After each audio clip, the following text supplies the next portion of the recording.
Hola, ¿cómo están? Saludos para todos ustedes. Pues al tiempo que nos vemos, es un gusto para mí, una gran alegría comunicarme con ustedes. Primero agradecerles por todos los saludos de ayer, porque recibimos tantas llamaditas y mensajes cariñosos y preocupándose por todo lo que había pasado aquí por el temblor que hubo. Gracias a Dios todos estamos bien y en la ciudad no ha habido ninguna pérdida humana. Entonces fue un gran susto porque aquí no se no suelen haber movimientos telúricos. Entonces la sorpresa, lo imprevisto de que de pronto se sacuda la tierra y no entiende si es el tren, si es que hubo un choque afuera. No sé, pensé tantas cosas en un minuto que al final dije, no, esto sí es un temblor. Entonces, pero no pude salir de mi escritorio porque estaba trabajando y entonces dije, uy, no para. Pero bueno, hasta que por fin, gracias a Dios. Bueno, cosas de la vida, ¿no? Que solo Dios sabe. No hay nada que el hombre pueda determinar de decir aquí no va a pasar esto o aquí estamos exentos de lo otro. Dios es el dueño del cielo y de la tierra y solo Él decide cómo, por qué, cuándo y todo está en sus manos. Y justamente ayer recordé mucho por, el- por los comentarios que se iban leyendo, que se volvieron trendy del eclipse y el fin del mundo y tantas teorías y tantos temas que se están tocando al respecto. Y pues estuve leyendo sobre el profeta Jeremías. El profeta Jeremías, la primera vez que escuché un estudio de su vida, fue realmente impresionante para mí, mirar cómo Dios se acerca tanto a los adultos como a los jóvenes para buscarlos para su reino. Jeremías tenía apenas 17 años cuando el Señor lo buscó y le encargó la gran tarea de ir a predicar la palabra de Dios a un pueblo totalmente perdido, a un pueblo totalmente pecador, dedicado a cosas terribles, un pueblo por el que prácticamente ya nadie daba nada por él. Y Jeremías apenas tenía 17 años. Ustedes imagínense un hijo de ustedes que a los 17 años sea llamado por el Señor. Claro, es un privilegio muy grande si lo entendemos desde la perspectiva de que es un llamado de Dios, pero humanamente como que uno dice, pero si él es un chico muy joven, no tiene experiencia, no tiene cómo se va a enfrentar a esas personas tan grandes, ya llenas de una conducta inmoral, de una conducta confusa, corrupta.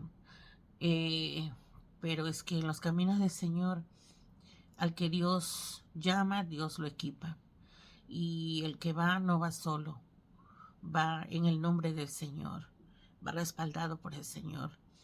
Entonces Jeremías le creyó al Señor y Jeremías fue y cumplió la palabra, la promesa, el llamado. El profeta Jeremías, dice, vivió en los últimos días de la desintegrada nación de Israel. Acertadamente, él fue el último profeta que Dios envió a predicar al reino del sur, al reino de Judá, ¿no? Formado por las tribus de Judá y Benjamín. Dios repetidamente había advertido a Israel que detuviera su comportamiento idólatra, pero ellos no escucharon. No escucharon. Así que Dios separó las 12 tribus en dos grupos y enviando las 10 tribus del norte en cautiverio a manos de los asirios.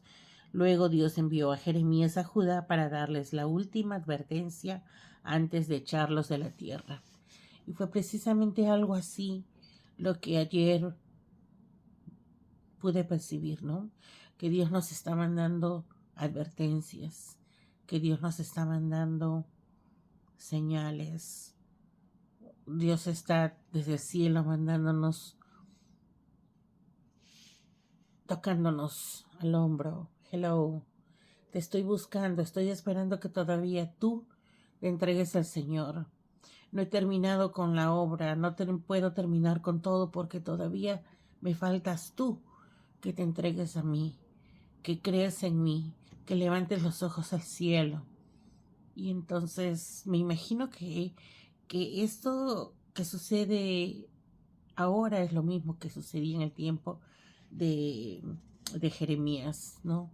Dios le mandó la última advertencia al pueblo para decirle, ya es hora, ¿no?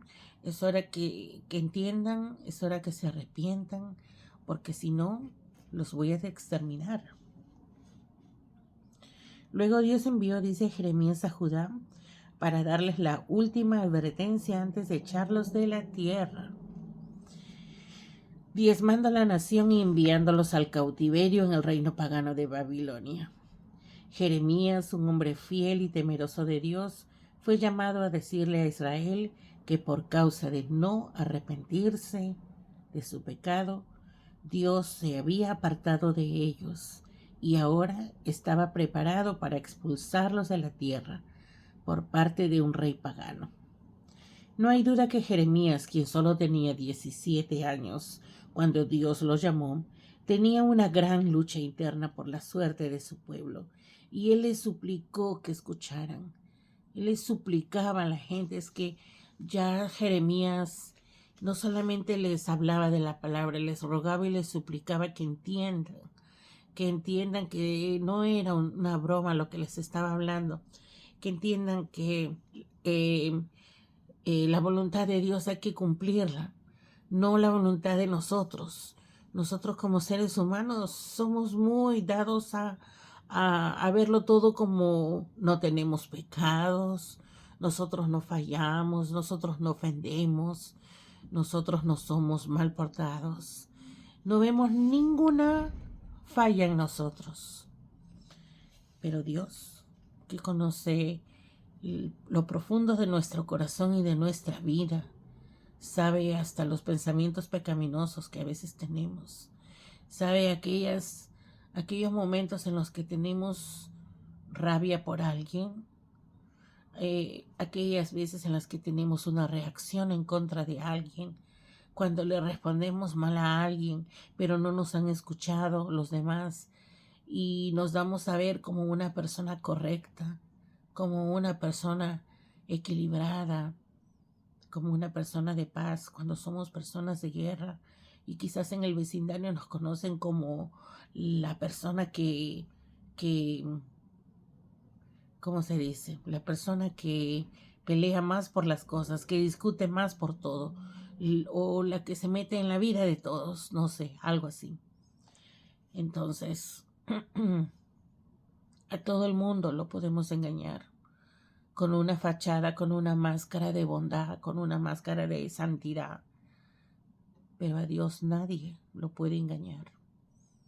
Y entonces Dios busca justamente que seamos totalmente transformados, que aún los que somos llamados cristianos, hijos de Dios, seamos realmente nacidos de nuevo, con una naturaleza nueva, con una naturaleza santa, no como un nacimiento poco a poco, paso a paso y a plazos.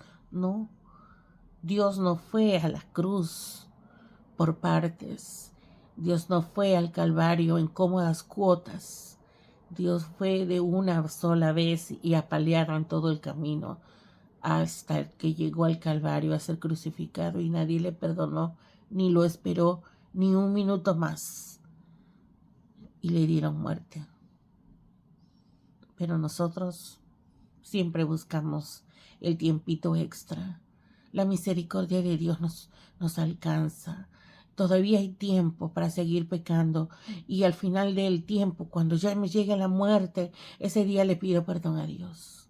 Y en el último momento, antes de cerrar los ojos, en ese momento yo me voy a arrepentir y entonces hasta me han citado al ladrón que fue crucificado al lado de Jesús. que en el último momento de su vida le pidió perdón al Señor y Jesús le dijo que lo llevaría con él al reino de los cielos. Pero vaya, nosotros no sabemos de qué manera vamos a morir. Nosotros no sabemos si una noche nos vamos a dormir y el otro día ya no nos despertamos más. No sabemos si quizás estamos manejando y de pronto pasa algo y ya no tenemos más conciencia. No sabemos. Tenemos que vivir apercibidos de que estemos a cuentas con el Señor. Siempre a cuentas. ¿Qué significa esto? Significa de que tratemos en todo lo posible de que seamos honestos, seamos íntegros, seamos gente de paz, no hagamos daño a la gente. Vaya, algunas veces quizás causamos incomodidad a alguien, pero sin que nos hayamos dado cuenta que hemos causado, que a veces es raro, porque uno sí se da cuenta normalmente, pero que no sea un acto voluntario, sino un acto involuntario, donde quizás decimos algo o comentamos algo fuera de contexto, fuera de tiempo, fuera de lugar. Y si lo hacemos, pidamos perdón, porque es Dios el que nos mira, porque el Dios es el que nos escucha.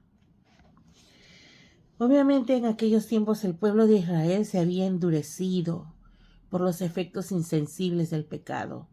Ya no creían en Dios ni tampoco tenían temor de Dios. Jeremías predicó durante 40 años y ni una sola vez vio un verdadero logro en el cambio o sensibilización de los corazones y las mentes de un pueblo obstinado e idólatra. Imagínense ustedes, 17 años, él inicia su carrera evangélica, de evangelizador. Predicó 40 años. Al término de su tiempo, él tendría 57. 40 años trabajando en el reino del Señor y él no vio una sola persona que se convirtiera verdaderamente al Señor. ¿Cómo se sentiría su corazón de haberse él dedicado todos los días, día y noche, a hablarle a la gente y a decirle que se arrepientan, que es necesario nacer de nuevo, que se acerquen a Cristo, y en 40 años no haber visto que haya una sola alma que se salve? Es como si nosotros ahora habláramos que hemos venido a este país o quizás en nuestros propios países y hemos trabajado 40 años. Y en esos 40 años no hemos visto ni un cheque semanal, ni siquiera el cheque de un día, el pago de un día. No hemos visto ningún fruto de nuestro esfuerzo. ¿Qué les parecería? ¿Ustedes creen que eso es agradable? ¿Que eso es reconfortante? Yo creo que debe uno sentirse mal, ¿no? Porque uno realiza una labor que gustándole o no gustándole, porque a veces los trabajos, hay tiempos en los que uno lo tiene que hacer porque lo tiene que hacer, y otras veces afortunadamente nos gusta lo que hacemos y gloria a Dios, pero siempre tenemos esa esperanza de que gracias a nuestro esfuerzo, vamos a tener una forma de sustentar nuestra familia por la gracia de Dios. Vamos a tener una forma de proveer para los nuestros a través de la provisión que nos da el Señor. En este periodo de evangelización de Jeremías, él se dedicó al terreno espiritual, él se dedicó a los negocios del Señor, él se dedicó a predicar la palabra de Dios. Ese era su trabajo, ese era su hobby, esa era su vida entera. Y no vio ni un solo fruto. Claro, eso no quiere decir que después hubieran frutos. Después de que él pasó a la presencia del Señor, él no llegó a ver a nadie, pero las semillas de la palabra de Dios quedó grabada en el alma de algunos, y aquellos llegaron a los pies de Cristo de una u otra forma.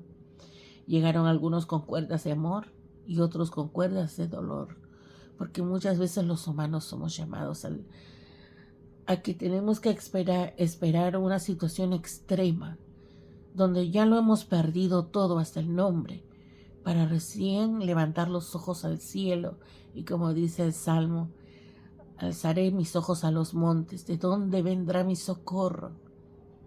Que mi socorro viene de Jehová, que hizo los cielos y la tierra. Porque los humanos tenemos esa tendencia a esperar perderlo todo, perder la salud, el trabajo, la comodidad, no sé, etcétera. Y entonces recién buscamos a Dios. Y si por la gracia de Dios recibimos una solución rápida, muchos se vuelven a ir lejos de Dios, olvidándose de lo que Dios hizo por ellos y ni siquiera vuelven a darle las gracias. Entonces el Señor se sienta en su trono y nos mira. Nos mira desde su trono como, yo creo que con dolor, ¿no? Porque si usted que es padre, si usted que es mamá, y usted se esfuerza todos los días en levantarse temprano para trabajar para sus hijos, para tener que ayudarlos con la escuela, etcétera, y que sus hijos no le digan ni gracias mami por el desayuno, gracias mami por los útiles escolares, gracias mami por este sándwich que me has preparado, gracias por estar aquí conmigo esperándome con una cena caliente. Entonces uno siente como que, pero este chico piensa que yo soy su empleada, o por qué no valora mi esfuerzo. Yo también me canso, yo también tengo ganas de descansar y etcétera. ¿Cómo se sentirá el corazón de Dios de ver que Él es fiel con nosotros y nos escucha y nos atiende y nos provee, y nosotros en un segundo le damos la espalda y nos vamos por el otro camino, porque por allá está la diversión y se parece a la canción que donde está la fiesta, para allá voy.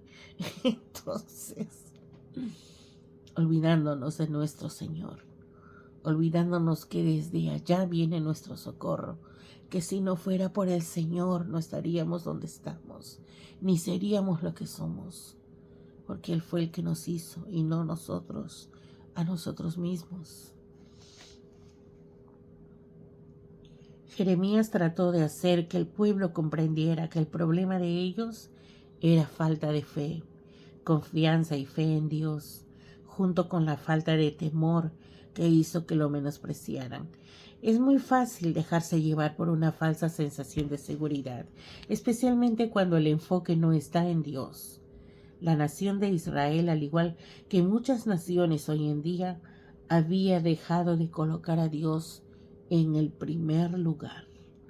Ustedes saben qué triste es eso, qué grave error es ese de dejar a Dios en cualquier lugar, hasta en el último lugar, porque tenemos primero al esposo, a la familia, a la iglesia, al trabajo, pero a Dios, si es que hay tiempo,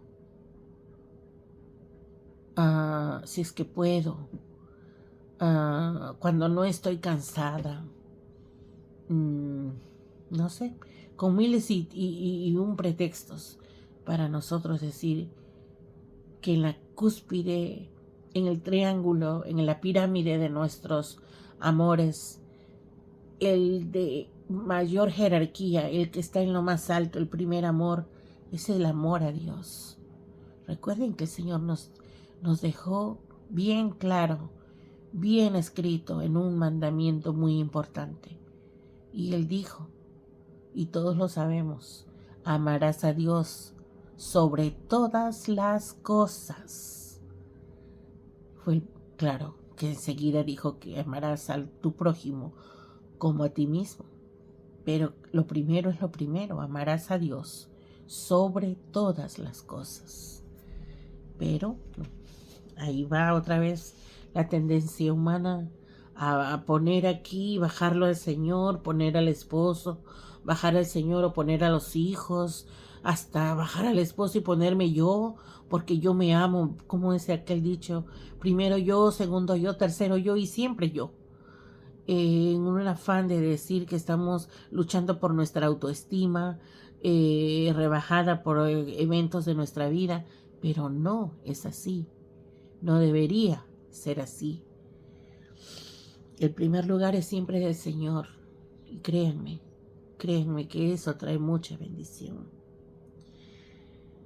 La nación de Israel, al igual que muchas naciones hoy en día, había dejado de colocar a Dios en primer lugar y lo habían reemplazado con dioses falsos, aquellos que aquellos que no los hacían sentir culpables ni traían convicción de pecado. Dios había liberado a su pueblo de la esclavitud de Egipto, había realizado milagros delante de ellos e incluso había dividido las aguas del mar a favor de ellos. A pesar de todas estas demostraciones de poder, regresaron a las prácticas que habían aprendido en Egipto. Lo mismo que sucede hoy. Viene mucha gente enamorada del cristianismo, quieren aprender, pero todo lo que implica una relación con Dios, que es muy, muy bonito tener una relación con el Señor. Y hay mucha gente que le encanta aprender esa relación con el Señor, pero la aprenden como si fuera un curso de universidad y después regresan a sus prácticas religiosas, regresan a sus prácticas idólatras. Y Dios, lo siento, pero la palabra es muy clara. Dios te prefiere que seas que seas frío o que seas caliente, pero que no seas tibio, porque Dios vomitará a los tibios. ¿Qué quiere decir el Señor? Te tienes que decidir, o le sirves a Dios o le sirves a los otros dioses falsos, le sirves al enemigo, le sirves a Satanás. Dios no comparte su gloria con nadie. Dios es Dios y Él es el único Dios sobre la tierra, el más grande del universo, el alfa y el omega, el principio y el fin. A pesar de todas estas demostraciones del poder de Dios, regresaron a las falsas prácticas que habían aprendido en Egipto, haciendo incluso votos a la falsa reina del cielo, además de realizar otros ritos y ceremonias que formaban parte de la cultura y religión egipcia. Dios finalmente los entregó a su idolatría, porque llega un punto en que ya Dios dice, bueno, ya te esperé lo suficiente. Te esperé 1 año, te esperé 5, te esperé 10, te esperé 20 años, te esperé 40 años. Ya, tú sigues en lo mismo. Entonces ya, Dios dijo aquí, Dios los entregó a su idolatría diciendo, así que vayan, cumplan sus promesas y votos a ella. Y está escrito en Jeremías capítulo 44, verso 25.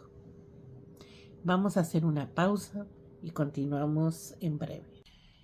Y continuamos entonces con esta segunda parte, ya para concluir. Hablábamos de que Dios finalmente entregó a este pueblo idólatra a sus planes de vida, ¿no? Y les dijo, vayan, cumplan sus promesas y votos a ella, a la reina del cielo que ellos llamaban. Con todo esto, 40 años de predicación de parte de Jeremías, sin ningún fruto, Jeremías se desanimó. Él se hundió en un lodazal donde muchos creyentes parecen atascarse cuando piensan que sus esfuerzos no están haciendo una diferencia. Y se está acabando el tiempo, se acaba el tiempo de predicar y no ve ninguna respuesta de parte de la gente a la que él le ha predicado. ve corazones endurecidos, ve que la gente no recibe, no quiere recibir, no quiere escuchar la palabra de Dios. Se les hace cansada, se les hace, a veces parece que hasta se les ofende a algunos cuando se les quiere hablar de la palabra de Dios. Otros la escuchan porque ya, bueno, te escucharé una vez y para que ya no me fastidies y ya, listo, lo dejamos ahí. Pero no se dan cuenta, no alcanzan a mirar, a ver de que están rechazando la palabra del mismo Dios. Jeremías 15:19 registra una lección para que cada creyente recuerde, cada vez que se sienta solo, inútil, desanimado, y cuando esté dando o dudando de su fe, las palabras que le dijo Jesús a Jeremías. Por tanto, así dijo el Señor: si te convirtieres, yo te restauraré, y delante de mí estarás. Y si entresacases lo precioso de lo vil, serás como mi boca. Conviértanse ellos a ti, y tú no te conviertas a ellos. Dios le estaba diciendo a Jeremías: vuelve a mí y restauraré el gozo de tu salvación. Estas palabras son similares a las que escribió el rey David cuando él se arrepintió de su pecado con Betsabé. Lo que podemos aprender de la vida de Jeremías es el consuelo de saber que, al igual que cada creyente, incluso los grandes profetas de Dios, pueden también experimentar el rechazo, la depresión y el desánimo en su caminar con el Señor. Esta es una parte normal del crecimiento espiritual, porque nuestra naturaleza pecaminosa lucha siempre contra la nueva naturaleza. Pero bueno, así Jeremías descubrió que Dios es fiel con todo lo que promete. Y de la misma forma nosotros, en el caminar con Cristo, nosotros aprendemos las promesas del Señor en su palabra y aprendemos que no solamente Dios las dice, sino que Dios las cumple. Las cumple y como si fuera una película o un cuento de hadas, claro que no se compara con las hadas, pero lo que Dios te da es con tanta riqueza espiritual, lo que Dios te da es algo tan puro. Tú te quedas pero sorprendido, tú te quedas enmudecido, tú te quedas sin habla al ver que lo que Dios te ha dado, fruto de tu fidelidad al Señor, es mejor de lo que tú soñaste. Es más grande, es más bonito, es más precioso de lo que tú pediste. Es más lindo, es más poderoso, es más enriquecedor. Es supremamente mayor de lo que tú habías soñado. Porque Dios no da cualquier baratija. Cuando Dios te da algo, Dios te da lo mejor. Dios te da lo mejor. De sus riquezas en gloria, Él te da lo mejor siempre. Al que le es fiel, al que le sigue, al que permanece fiel a el Señor. A Jeremías se le dio la tarea de entregar un mensaje no muy popular, realmente impopular y de condena para Israel. Un mensaje que le causó gran angustia mental y que también hizo que fuera despreciado a los ojos de su pueblo. Dios dice que su verdad suena como locura para los que se pierden. Y es verdad. Pero para los creyentes es palabra de vida. Dios también dice que vendrá el tiempo cuando la gente no va a tolerar la verdad. Los que estaban en Israel en los días de Jeremías no querían escuchar lo que tenía que decir Jeremías, y su constante advertencia sobre el juicio les molestaba a toditito el pueblo. Asimismo ocurre en el mundo de hoy. Cuando los creyentes que están siguiendo las instrucciones de Dios están advirtiendo al mundo perdido y moribundo sobre el inminente juicio, la gente no cree. Aunque la mayoría no están escuchando, debemos perseverar en proclamar la verdad del Señor con el fin de rescatar a algunos de la terrible sentencia que inevitablemente vendrá. Y es que realmente la gente suele separarnos.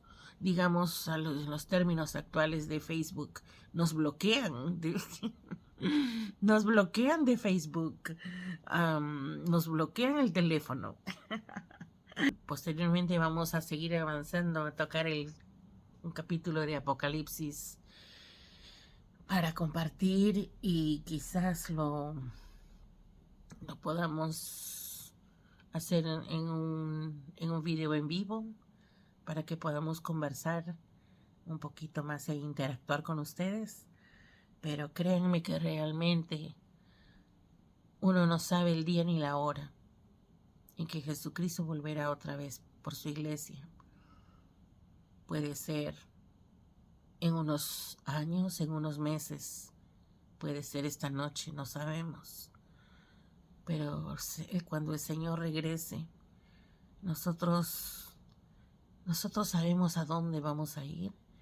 O sea, cuando nosotros estamos en esta tierra, en este peregrinar por este mundo, nosotros tenemos que entender que nuestra tarea en la tierra es aprender a reconocer el camino del Señor y cogernos de la mano de Jesucristo para que algún día vayamos a la presencia del Señor y terminemos eternamente en el reino de los cielos junto a Él. Nosotros no deseamos que terminemos en el lago de fuego, que terminemos en el fuego eterno, donde van los que no quisieron escuchar la palabra de Dios. Dios no quiere eso para sus hijos, Dios no quiere eso para su creación. Por lo mismo que Él sigue dilatando y dilatando el tiempo en el que tantas veces se ha escuchado que ya llega el fin del mundo y ya llega el fin del mundo y ya llega el fin del mundo y todavía no llega. Y todavía no llega porque Dios en su misericordia todavía sigue esperando por nosotros, por una transformación total de Marina, por una transformación real y auténtica de Marina, y sigue esperando también por ti que estás detrás de la cámara. Sigue esperando por ti que escuchas la palabra de Dios, a veces sí y a veces no. Sigue esperando por ti que quizás esta es la primera vez que escuchas un video sobre la palabra de Dios, sobre el llamado al arrepentimiento. Está esperando por ti, por tus hijos, por tu esposo, por tu mamá, por tu papá, por toda tu familia, porque el Señor nos quiere salvar a todos. Cuando Jesús vino a la tierra a entregarse por nosotros, Él vino a pagar el precio de nuestros pecados, el de toda la humanidad, sin ninguna excepción, a cambio de que nosotros creamos en Él, le adoremos solamente a Él, con tal de que nosotros seamos de Él, ovejas de su prado, ovejas del Señor. Con esto concluyo para decirles sinceramente de que es mi oración y el de todo mi grupo y de mis hermanas con las que converso, con las que oro, a las que conozco y las que de una y otra forma me han instruido tanto en la palabra del Señor. Es nuestra oración de que la palabra de Dios llegue a tu vida, que la palabra de Dios toque tu corazón, que la palabra de Dios no se quede solo en tu cabeza, no se quede en tu intelecto, que la palabra de Dios transforme tu vida, te llene por dentro, que el Señor y el Espíritu Santo de Dios habite dentro de ti y desde allí te hable y te dirija y desde allí comience a ver una transformación total en ti. Cuando se abran tus ojos espirituales y tus oídos espirituales y puedas ver y escuchar las maravillas del Señor, entonces puedes entender que el reino de Dios está cerca, que el Señor vuelve pronto y que tenemos que estar preparados para su regreso. Que el Señor te continúe bendiciendo, que el Señor bendiga tu casa y tu familia, ahora y siempre, en el nombre de Jesús.